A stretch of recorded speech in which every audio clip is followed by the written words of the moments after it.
And he forged a king's estate where harvesters labored, reaping the ripe grain, swinging their whetted scythes.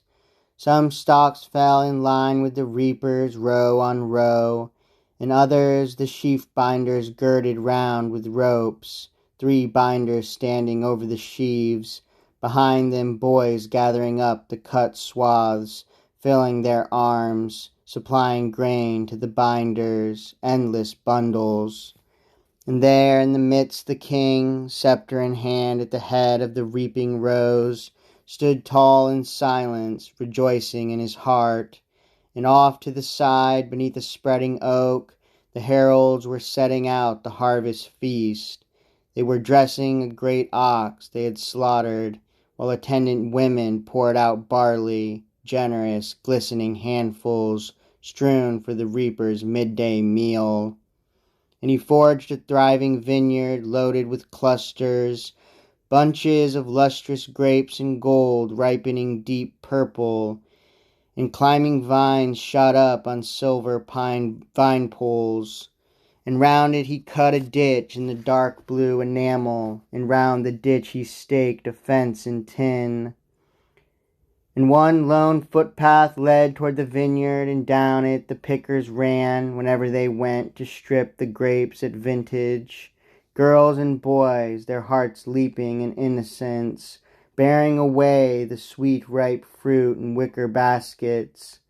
And there among them a young boy plucked his lyre, so clear it could break the heart with longing.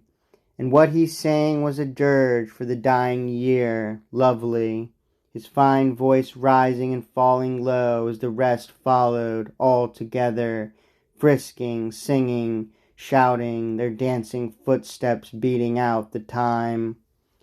And he forged on the shield a herd of long-horned cattle, working the bulls in beaten gold and tin, lowing loud and rumbling out of the farmyard dung to pasture along a rippling stream, along the swaying reeds. And the golden drovers kept the herd in line, 4 in all, with 9 dogs at their heels, their paws flickering quickly, a savage roar, a crashing attack. And a pair of ramping lions had seized a bull from the cattle's front ranks. He bellowed out as they dragged him off in agony. Packs of dogs and the young herdsmen rushed to help, but the lions, ripping open the hide of the huge bull, were gulping down the guts and the black pooling blood, while the herdsmen yelled the fast pack on. No use. The hounds shrank from sinking teeth in the lions. They balked, hunching close, barking, cringing away. And the famous crippled smith forged a meadow deep in a shaded glen for shimmering flocks to graze, with shepherds' steadings, well-roofed huts, and sheepfolds. And the crippled smith brought all his art to bear on a dancing circle, broad as the circle Daedalus once laid out on Knossos' spacious fields for Ariadne, the girl with lustrous hair. Here young boys and girls, beauties courted with costly gifts of oxen, danced and danced, linking their arms, gripping each other's wrists. And the girls wore robes of linen light and flowing. The boys wore fine-spun tunics rubbed with a gloss of oil. The girls were crowned with a bloom of fresh garlands. The boys swung golden daggers hung on silver belts.